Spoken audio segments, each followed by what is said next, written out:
Hi, I'm Simon Hill and you're watching Purebred Reds Adelaide United Fan TV. Hi, I'm Daniel Mullen, former Adelaide United player and Asian Champions League winner with Western Sydney Wanderers. When it comes to any of my soccer needs, I do my shopping here at Soccer Locker. An Australian-owned and operated business, the store is located at Shop 5 of 181 to 183 Grange Road, Findon.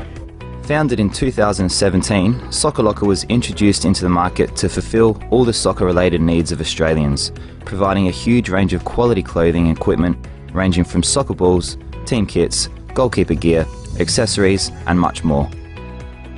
Recently arrived stock also includes stunning retro kits from some of our favourite past eras as fans of the world game.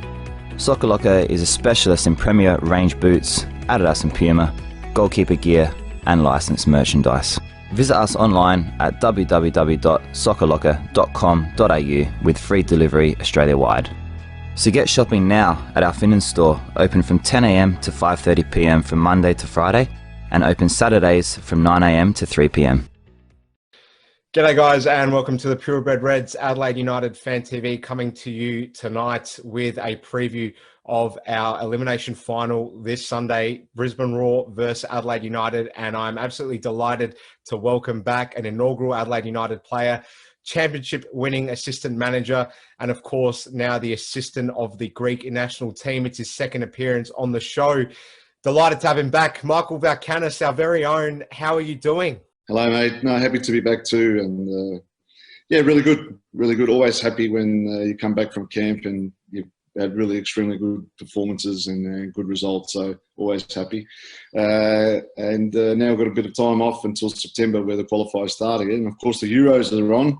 So everyone's a little bit excited, especially here in Europe, about having summertime and the Euros. So all good.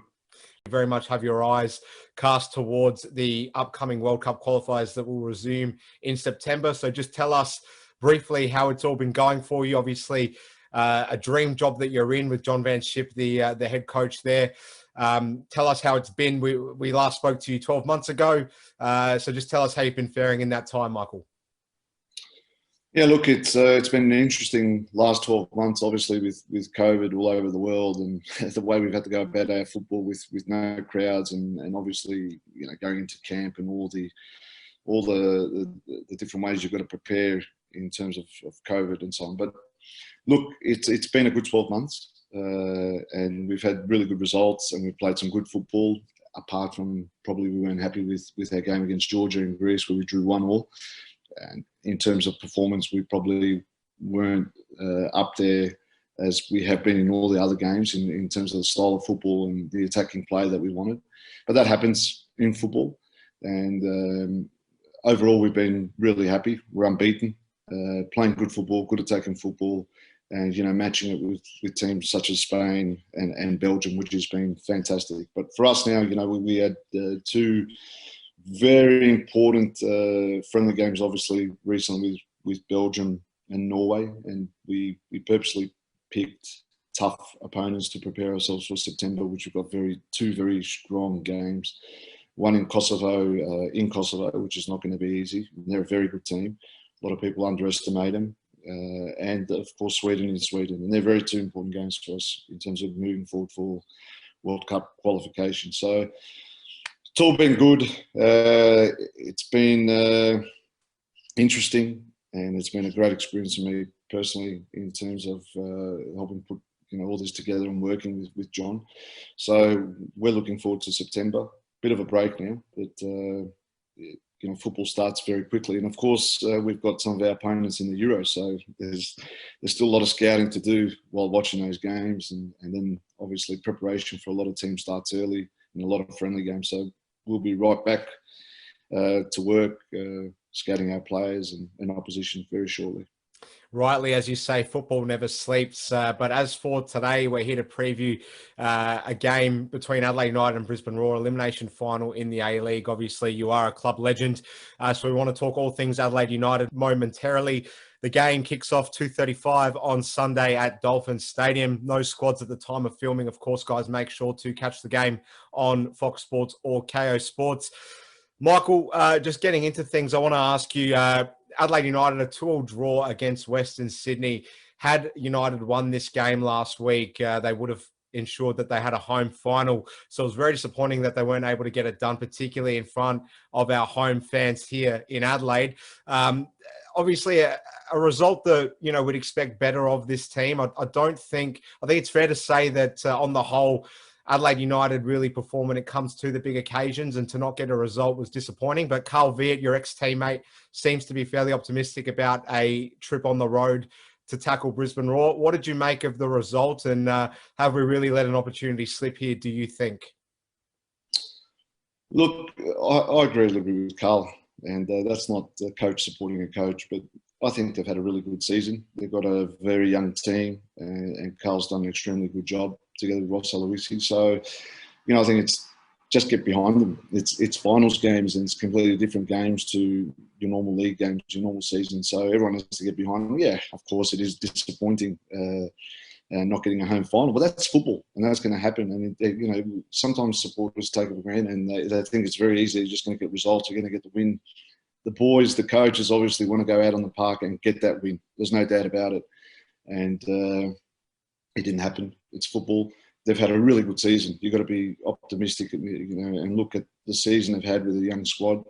And it's finals football. And I'm sure that Carl and Ross will really get them fired up and raring to go in this finals game, which is not going to be easy, obviously, in Brisbane against Brisbane. They've always been a tough opponent for us there. And they've had a really good season as well. But, I trust in the guys doing a good job. And I've seen a few games. I've seen a few live games this season. I've watched the boys. And look, when they're playing well and they're firing, they're capable of achieving a win like this away from home. So I'm optimistic, and I know the coaches and the players will be ready enough for this. They've had a good season, so there's nothing like playing finals football. We know that, and the boys will be really looking forward to it. I think you've just inspired us all with those words there. I want to ask you about Tommy Juric. You had plenty to do with him back when he had his first stint here back in 2013. You were the caretaker manager at the time when we signed him. Now, he's had a bit of an indifferent season. He's been scoring goals, but he's had an inconsistent kind of time of it. He's picked up a few injuries as well. A few fans getting on his back too, just because of the nature of some of his performances. I think, it doesn't help that he's a really different player to the likes of Cassini Yengi. Obviously, you've got someone in Yengi who's youthful, presses constantly. Juric just isn't that kind of player, and that seems to kind of underwhelm some fans. But he has scored goals when it's counted at times this season too. Now, is Carl Veart almost forced to pick him on Sunday, because he went with Al Hassan Toure to start with last week? It didn't really work. Cassini's still injured, so he doesn't really have any other options. And for Tommy Juric, it feels like he kind of really needs to come in and own this moment. Do you think it all rests on him starting Tommy Juric, Carl Veart, that is? Well, look, Carl will know a lot better whether he needs to start him or not, and depending on his tactics and his strategy and what he likes in the strike and what he wants. Obviously, two different types of strikers, but in games like these, you need a bit of experience. And I'm not saying that you wouldn't like the youth and the speed of the youth and so on, but experience does count a lot. And Tommy Juric, as you said, has scored some goals in important moments this year. So, look, I'm pretty sure Carl will make the best decision possible for the club in one of the biggest games at the moment this season. So he'd be looking closely at how they're performing at training, how they're looking, because finals football is different. You can't just go by a season and where a player's been at. You'd really be looking at the mentality this week and how they're going at training, and obviously how they're feeling, and that little bit of experience can help a lot to a very young team. And I think as supporters, you can tend to get really excited with a lot of the good results that came in early with a young team, but you're going to have your ups and downs.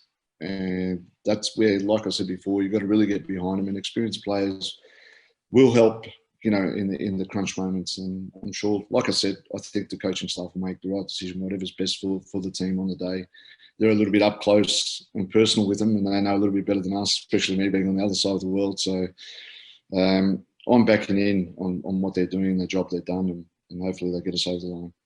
I don't think this is a stretch at all, but I'm pretty certain you kind of played a big part in getting Tommy Urich on the map. Obviously, he was unknown before he came to us when you were in charge, and we really started to see the best of him in that season when we were not at our best, but he most certainly was at his best.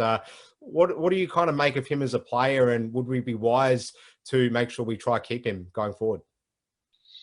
Yeah, look, it was interesting when we brought him and how we scouted him and we found him, and we needed a striker at the time, and we brought him in, and I think he scored. Not on maybe on his second appearance, it was. Look, he's got qualities, okay, but of recent and in the last few years, had his injury concerns and so on. He's had a few ups and downs, and it's always tough as a player. And again, you know, he's come to find Adelaide home, but to try and find that consistency again, and it takes time. Sometimes, you know, he's been away from home for a long time. He's a good striker. He's capable of scoring goals. He's capable of bringing players into play. He's strong up front to hold up the ball and so on. Look, when he plays, and he plays well, he can make a difference. Tommy's a good player, and I think he's good for the A-League, and he can really help the A-League and help Adelaide United. So he just needs, I think, under Carl Veart's guidance, being a striker himself, he will help him. But everything takes time, and we need to be patient sometimes, and it's not so easy. You can't just shake a magic wand and it happens. We're dealing with people, and we have to be patient. I tend to agree. We'll move on. Dolphin Stadium. Now, this has really, in my opinion, helped Brisbane Roar this season, relocating to this small, tight, hostile ground that they've been playing out of. From your playing days and your coaching time here as well, you obviously went to Suncorp. Tell us how much of a difference do you think it's made for Brisbane playing out of this smaller ground? Because I dare say, you know, and our record goes to show that at Suncorp, you know, it wasn't as advantageous to Brisbane as this new ground seems to be. So, you know, are we in danger, particularly given the only result we've had there this year was that 3-1 battering? And how much do you think Dolphin Stadium has played into the hands of Brisbane Roar this season? It obviously has. It's obviously helped their team, and the atmosphere and the supporters getting behind them, and how they feel playing on that park. With Suncorp, I used to love going to Suncorp as a player and even as a coach. It's a tremendous stadium.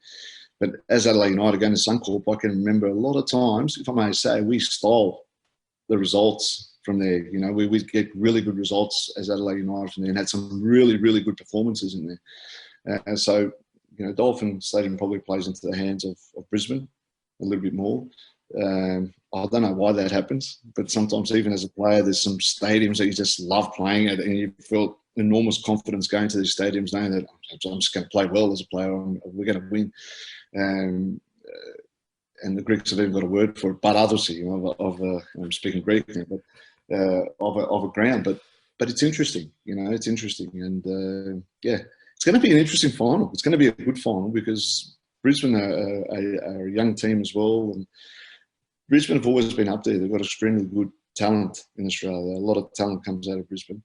So it's going to be a great finals game. But look, like I said, it's a finals game. So whatever happened during the whole season just goes out the window to the truth. And I know that firsthand in the A-League as well with Adelaide United in the first and the second seasons, the inaugural seasons of the A-League, where, you know, we had tremendous seasons in both seasons. And one season finishing second, I think, was the first season. And the following season we were world champions, premiers. And, you know, the finals, we didn't do that well and we fell out. So it's a completely different ballgame, the finals. And whether they play well at Dolphin Stadium or not, if our boys are ready to go and pumped up and play the football they can, yeah, anything's achievable even away from home in Dolphin Stadium.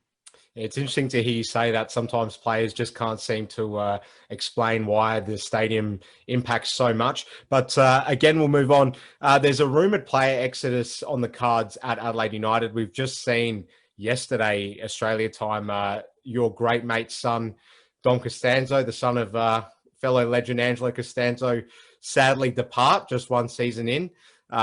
He'll pursue another opportunity. But there's rumours that Moroney, Kiddo, and various others, Nathan Konstantopoulos even, which would be extremely brutal, many fans feel. There's rumours they'll all be off, Michael. Are we wise to be doing this in this COVID climate where signing players is hard enough, particularly when they're not Australian? Look, I don't know exactly if the players, if the club wants the players to leave, or if the players are choosing to move on.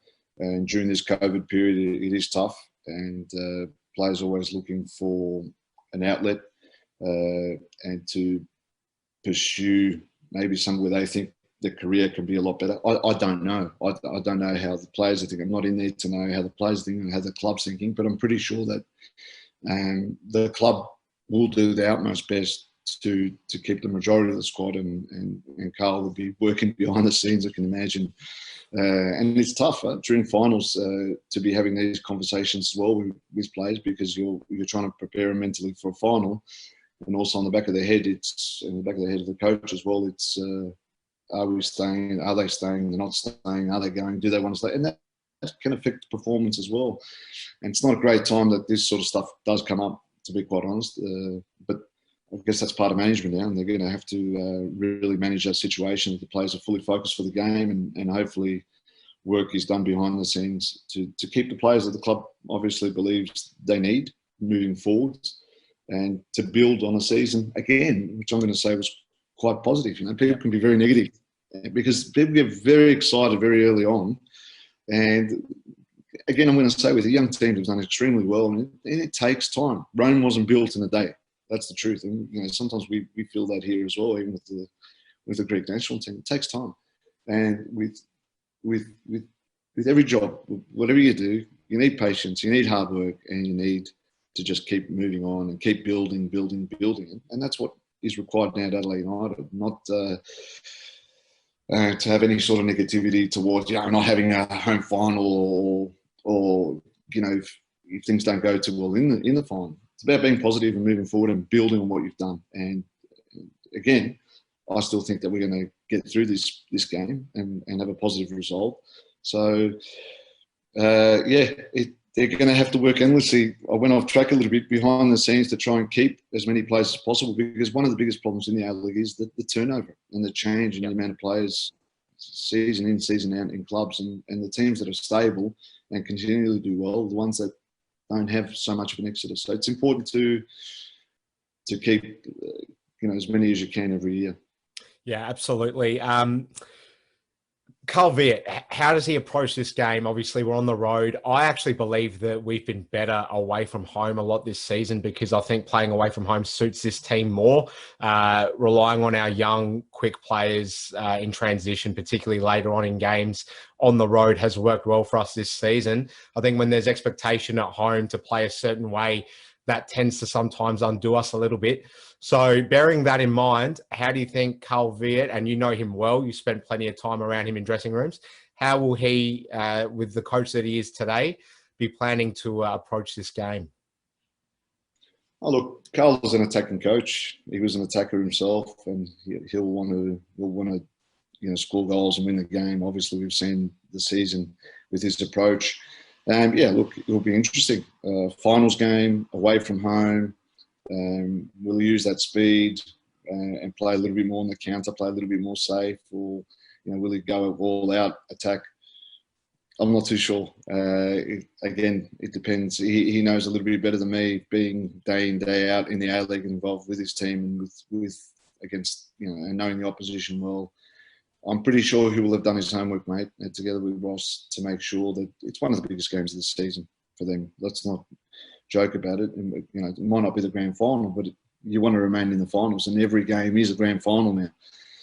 So I'm pretty sure he'll prepare them and have the right strategy according to who he feels should be playing and starting the game and so on, and working his game model and his tactical approach around the players is going to start. So, but I bet he'd go attacking. He's an attacking person by nature, and I'm pretty sure we want to see goals. Really well said. Let's talk about a player who you came out and endorsed very recently on social media. He's been an absolute standout all season long in the A-League. You spent plenty of time seeing his development too. That's Ruan Tonic. obviously you spent time with him at Melbourne City. You would have seen him coming up at Adelaide United too. Is he the ideal player for us to go after, considering the strong rumours that Jordan Elsey will be departing? Look, you're talking to a fan of Ruan, so I'd say yes straight away. Yeah, I love Ruan. I love the way he plays. I love the way he played when he was 15 and he came to the youth. A boy like that is, with the capabilities of running out with the ball from defence and taking on attackers and when we first brought him in, and I remember with Ange, Ruan wasn't the greatest of defenders, but he could play on the ball, and he was just like, sometimes for me, I love it. I used to love watching him run out from defence, and we wanted to build up from the back and so on. And he's a boy that with confidence he can do really good stuff on the ball. And over time now, he's developed his defensive game because he was a defender, but we used him more as our first attacker, really building up. And I think now, watching some of the games that I've seen him play, even his defensive game has gone to another level. He's playing a lot smarter, positioning himself well, and winning the ball and being able to carry it out of defence or play it out of defence. He's a very good player. A humble boy. I absolutely love him, and I'd love to see him one day back at the Reds. There's no doubt about it, because that's where he started, and it'd be nice. But I'd love to also see him go overseas, mate. I'm sorry to say that, because I think he can make the step now going overseas. And look, there's a few boys from that team that have done extremely well now in the A-League, and even Bruce Camus now is finding himself again after the Melbourne City move, and he's having a good last part of the season. And hopefully he too makes the Socceroos at one stage, because I think he's a very good young player as well. But yeah, it'd be nice to see them both back one day at Adelaide United. I don't know about the timing. I don't know when's the right time. But if Jordan leaves, yeah, it'd be nice to bring Ruan back in, because he has been a standout. And I was extremely happy to learn the other day, got his debut as well and play. It's great, because being with him from 15-year-olds at the club, it brings a smile to the face. And when I found out that morning that he got selected for the Socceroos, I was just smiling all day. It was fantastic. So credit to him, the way he's worked. And again, he's another example of to a lot of young players where there's a lot of ups and downs along the journey, and you've got to keep at it. You've got to stay disciplined. You've got to keep at it, keep working at it, and keep building. Whether you're an individual or a team, we've got to be patient and keep building, keep working hard. And Ruan was another example of that. And hopefully, a lot of the young players at Adelaide United could look up to him and say, geez, he's done a great job over the years. So it's been great. I answered your question. Yeah, it'd be nice to have him back at Adelaide United, but I think his next step should be overseas.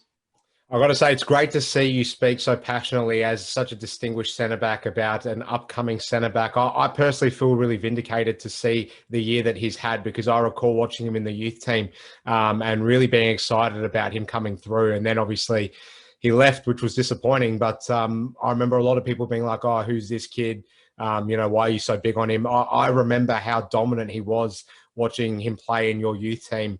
And to see him now go on and have such an amazing season. He'll probably be in the team of the year. It's really come out of nowhere. But, it's exciting stuff. Hopefully, if it's not overseas, it's back home. But I've got to ask you now for your prediction, Michael Valkanis, who wins this game? Okay, I'm going for Adelaide United. 1-2. We're going to score 2 goals away from home. There you go, folks. While I've got you here, Michael, I'm just going to quickly ask you, one of your ex-teammates, Bruce Dutay, is departing as the director of football. The club has come out and said that they'd like to appoint a South Australian to replace him. Of all the obvious names, would you lean towards anyone? Oh, look, I don't know, mate. That's a question. I can't answer that. I think Bruce has done a really good job. And it's also shown the importance of having a real football person from within the club that knows the club well. And, hearing even Carl in a lot of interviews say what a tremendous job Bruce has done, how important it is for your football director to be able to work together with the coach and the coaching staff is really important. But, Bruce also knew the ins and outs of the club, and that's very important with Adelaide United in particular. And look, I'm not sure who's if there's anyone putting up their hand now for that role. But Bruce has done a tremendous job, and I think he's going to be a bit of a loss, to be quite honest. I would have loved that if he stayed on a little bit longer and kept building together with Carl and Ross, and kept moving forward with their little project that they put in place. But yeah, it's interesting. It just came to mind now. The very first interview we had together, and we were talking about coaches and about which way United should go. We spoke about having a young South Australian team, and credit to people like Bruce and Carl that they've done that, because people can be very critical, and it can go the other way.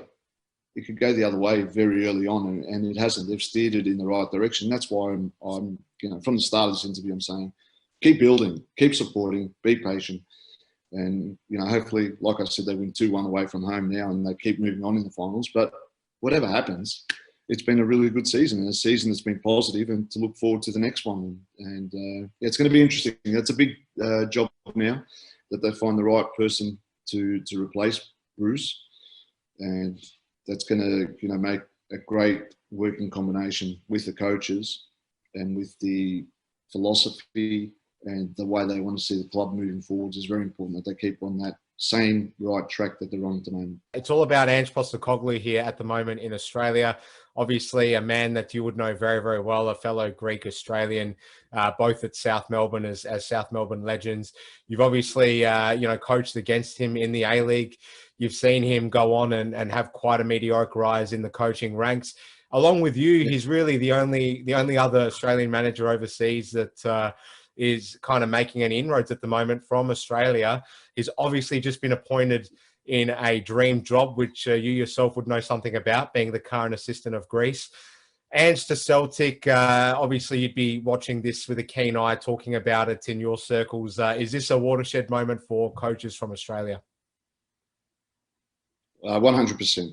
100%. No one, only the Australian boys that have been here and that have come here as coaches realise how tough it is, especially for Australian coaches. Not that we're not good enough, or they're not good enough. And I really believe in Australian coaches can do the job here. It's not like I've said it before, they've got an extra arm, an extra leg, an extra eye, and they see a lot more than us on the pitch. It's not that. And Australian coaches do spend, I think, a lot more time trying to develop themselves and learn and watch and learn, because we feel we're that far away from Europe. And, this is a really good moment, not only for Ange from a personal point of view, because he deserves it. I think by far he's the best Australian coach we've ever had. What he achieved with the Socceroos, people tend to forget. He brought silverware with the Socceroos, not only with every club he's been at, but even what he did in Japan. And now I think it's fantastic that he gets an opportunity in Europe at a very big club. And I think he's going to do tremendously well, because I just think, this guy has got a way of working.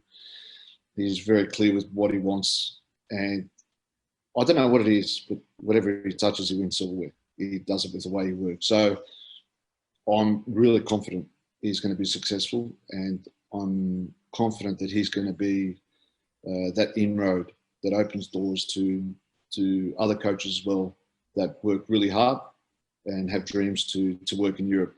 It's not easy. It's definitely not easy here. And he's done his hard yards over the years, and geez, he deserves it. Geez, he deserves it, because he's a great coach and he's shown that.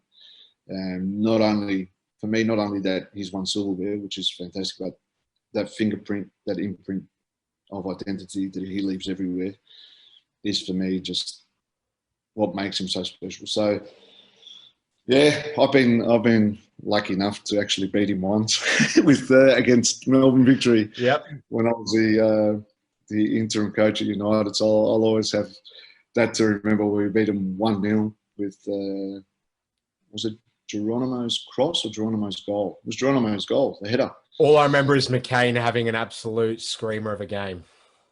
Yeah, it was a great game. Yeah, it was a great game. It was a really good win. You know what? I'm going to say it, and it's an opportunity to say it.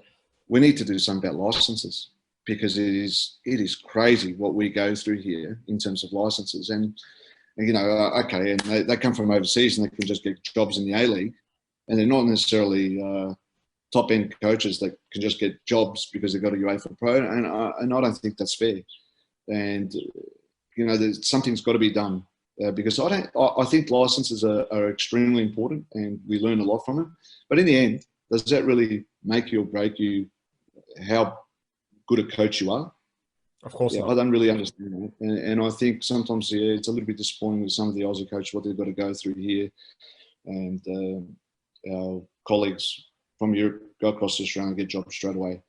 And that's okay. You know, maybe that's the Mercedes of licenses. I don't know. But to me, it doesn't mean that you're a better coach than an Australian coach.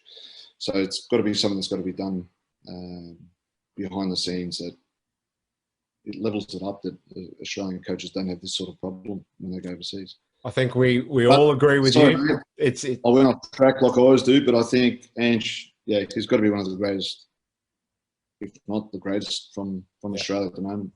No, we're all very, very excited. Be honest, how long until you're on the blower about a certain Greek national team goalkeeper in Valkanis, who is currently playing at Celtic? Yeah, look, he was always in our top three early on. In the last 6 months, he's fallen out of favour a little bit, and that's because he's not playing. And he's had his ups and downs at Celtic, and I was thinking about it as well, whether, because he was supposed to make a move now back to Greece. It'll be interesting now with Ange going there, being Greek, obviously, whether he'll be more in favour, whether obviously he's going to have to do well. He's going to have to be training well, and I don't want to be critical of why he wasn't picked, but yeah, again, it's going to be interesting. He's got a Greek managing now, and we'll see how that goes, because it'd be good, obviously, for our national team as well, that he's playing week in, week out at Celtic. We were very excited when he got that signing, but that season didn't go too well. So for Vasilis Barkas, hopefully he stays on there now and he gets more game time. Ange Postecoglou may just be the manager that he needs to reinvigorate him. Before we go, let's just talk all things Greek national team. Now, I don't know whether you're the type, Michael, that buys into what fans are saying, but I have to be honest with you. If you look at the algorithms on social media these days, they're actually translating everything that fans are saying in different languages. So when you go and look at what the Greek fans are saying at the moment about the work you and John Van Schip are doing, you get the English translations, and it is overwhelmingly positive. There's a big appetite about the fact that there's a clear cultural change that's happening within the Greek national team setup. So, you know, what's it been like over the last, however long it's been now? I think it's been a touch over 12 months, perhaps, that you've been in the job. But it's a massive job that you're in. Huge challenges, but obviously massively exciting, as we've seen you talk about on this podcast already. But just go over what the journey's been like, and the kinds of challenges you might be experiencing in the job that some of us here in Australia may not be particularly familiar with. It's actually been 2 years now. 2 years. Time flies. Wow. 2 years. 2 years. Yeah. Look, it was a long question, so remind me if I don't answer some of it. Look, in terms of media, let me tell you something I've learned now at this end of my career. Well, it's been 10 years now that I'm coaching. I don't read the good. I don't read the bad. I'm sorry, mate. You don't need to. You don't need to, because even, you know, you're going to have people saying good, but you're also going to have that balance of people, you know, being critical because, you know, they support a certain team. They don't see their player in.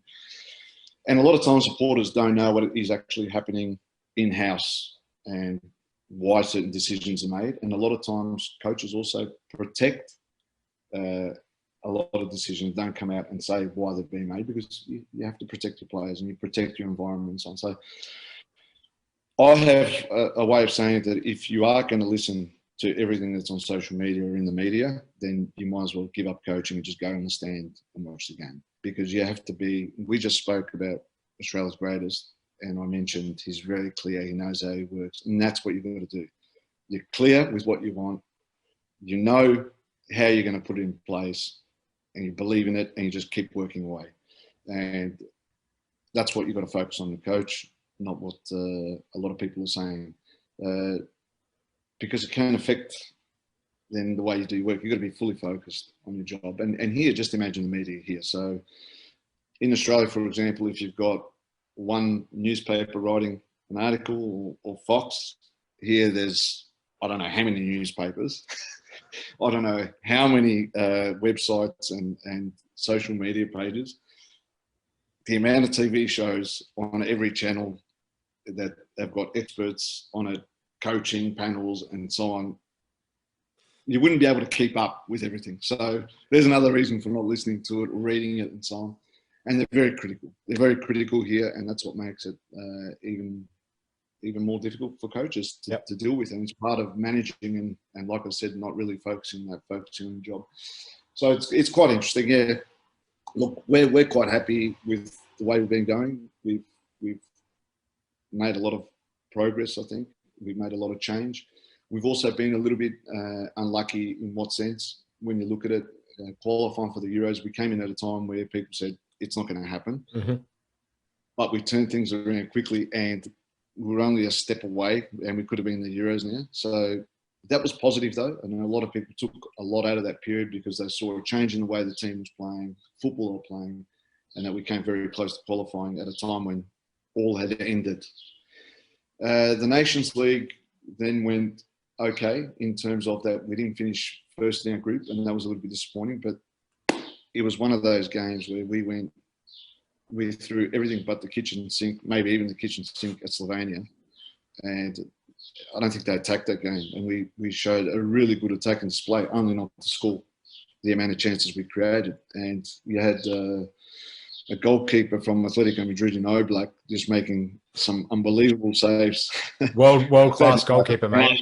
And I think it was Greece against Oblak that night, to be quite honest, because he was tremendous with some of the saves he made. And when we used to look at some of the footage from that game, you know, to have a team even on the park where we took our central defenders, we were playing midfielders in the back, we were playing with all attacking players, and it just everything we threw at them, but they defended, and got away with the draw. So, but again, that was a positive, and the positive was the way we went about our football, the way we went about attacking and trying to win that game on the front foot.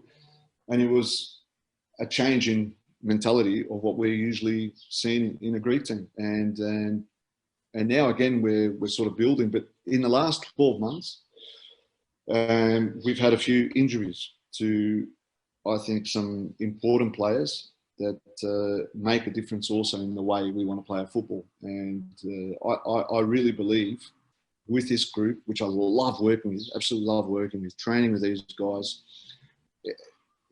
It also makes me miss a little bit of club football because you're not out there every day. But when we're with them, it's just amazing to work with them. Their attitude, the way they train, the intensity of it. It's great. And I think this group, the way they are at the moment, can really make things happen. And you can tell they're going to give everything to try and qualify for the World Cup. But let me tell you something, if knock on wood, like Greeks say, knock on wood, if it doesn't happen, this team will be in the next Euros for sure. It's young, it's intense, it's quick, it's speed, technically very good. And I just think they've got the future ahead of them to do really good things. And mainly because they're a team. They're a team, and you can see the way they run for one another. And Belgium and Norway, our two latest friendlies, showed what the team is capable of. Now, okay, a bit of momentum breaks. We've got a bit of a break, and we've got the two important games in September. Now's the crunch time. Those two games, we're not denying it. They're very important. We need to go and win in Kosovo, and you need to beat Sweden here at home if you have any possibilities of making the World Cup. So, like I said before, that's why we played two really tough friendlies to prepare for that and prepare the team that they're ready for big games in September. And I'm positive and optimistic, especially after these displays, and especially the way they responded after the Georgia game, because we had Spain where we performed really well in Spain against, I think they are absolutely fantastic, the way they pushed the ball around. I don't need to explain to anyone how good Spain is. And to get a 1-1 draw in Spain was really good for us. And then we were just disappointed with a 1-1 draw against Georgia and Greece. Not being disrespectful to Georgia, because Georgia, and a lot of people, I don't know in Australia now, but even when I came here, you'd speak about teams like Kosovo, Georgia, and think, come on, Greek national team. It's not like that. Yep. They have some tremendous players. Kosovo's got some great players that play in the Bundesliga. So they're tough games. And against Georgia, what we're disappointed is we didn't play the football we want to play. We didn't play that attacking brand that we used to. And to turn that around very quickly in terms of playing against Belgium and Norway that way, it makes us, happy that we're on track, back on track for September. So we're looking forward to it. And I'm sure this is what makes it exciting. A lot of Greeks all over the world are looking forward to it and just waiting to see what happens, because we'd love to be at the next World Cup. I just wonder whether Guillermo Moore and Josip Gombau were tuning into that friendly against Spain. But Michael, the month of September is really the make or break, and everyone is looking so much forward to it, particularly the Greek Australians here from the Greek diaspora. I just want to ask you, don't roll your eyes at me, but the documentary King Otto, obviously celebrating the historic achievement of the Greek national team in 2004, which the team you now manage so famously shocked the world in. We're in a different era now, and I know you probably don't want to, and everyone in that Greek setup now probably doesn't want to keep having this kind of put on them, but the achievement of 2004, it's now being celebrated in this world-class documentary. I'm yet to see it, but the reviews are excellent. What's the kind of feeling like in Greece relating to 2004? Do people still bring it up to you? Is it still something that gets passed around the corridors of the HQ there in the Greek national team setup? Because obviously it still feels like the other day, but it is now such a long time ago. But nevertheless, this still is the team that you're in charge of now that achieved this. So there must still be that sentiment there that people hold on to. So do people kind of weigh it against Greece now and say, oh, isn't it a shame that we'll never win a major piece of silverware again? Are those kinds of things ever brought into the equation? No, look, I think it was a tremendous achievement. I remember being in Adelaide at the time and celebrating with the rest of the Greeks and the Greek community, because it was amazing. And what they achieved was, I've been lucky enough to deal with a lot of guys now that were part of that team, and they told me lots of stories, and they told me even leading up to the Euros, it was a disaster, and how they turned things around and how they band together to make it happen, how belief just kept escalating as the tournament went on, you know what I mean? And Greeks are fighters, huh? They are fighters, and the one thing I know for sure, not only because I'm a Greek, but dealing now with the Greek national team, is that when you do bring them together and they get together, they can achieve amazing things. That's the whole thing. You got to bring them together. And look, Greece, okay, they bring it up and they talk about it. They're very proud of that day. They're waiting for obviously the next achievement. And sometimes they're a little bit impatient because they do think that things can just happen with a magic wand. But I think that a lot of the players, when they come around, and our players now like to talk about it and talk to those players about it, and you can see, and I like it. I like that today's players like talking to the past players that won that, and they look up to them like heroes, and they get advice from them, and we get the best feedback from these guys that won the Euro 2004. That's what makes me excited and proud with what we're doing at the moment, because they love the way this team is playing, and they love the way this team is approaching the game, and they really believe that this team, if given time, can really move forwards and take Greece back up those rankings and back to where it should be. And again, it takes time to do that as well. There's other teams playing, but everyone's very proud of it, and you'll see that happiness even when they talk about it now. Even today's players, they'll talk about that moment, and they'll tell you exactly where they were when that game happened, when that goal scored, when Charistea scored. They'll tell you exactly. Those players that are playing today will tell you that moment. So it just goes to show how much it meant to everyone, and it just goes to show what you can achieve when you do come together as one and you fight all for one common goal. And that's what we're trying to build now. That's what we're trying to build. So it is a moment to take some inspiration from. There's no doubt about it, because it was a tremendous achievement. So yeah, it did make a lot of Greeks, as I explained here, not only Greeks living in Greece, but Greeks all over the world, very, very proud, very proud. So there's not a moment in time when the national anthem is played before a game that I don't realise, and I don't think of a lot of times all Greeks in Australia, whether they're in Adelaide or Melbourne or Sydney, that they'll be waiting to see what the result is. They're watching the game, and it's a real proud moment, because I know I was one of those guys watching those games. So that's what we're trying to achieve, my friend. That's what we're trying to get to, that, we get to the World Cup, to the next Euro, and we make Greeks all over the world proud with the football we play and give it our best go. Well, Michael Valkanis, I could talk to you all day long. You are an insightful creature, mate, and a proud Adelaide United product. We wish you all the very best going forward. There's so much to look forward to regarding the Greek national team.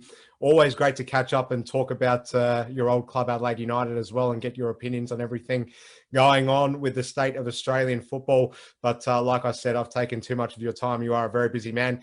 Been a privilege having you on the show once again, and we look forward to speaking to you again sometime soon. You stay safe, and make sure your family stays safe too, and all the very best with everything going forward. Michael Valkanis.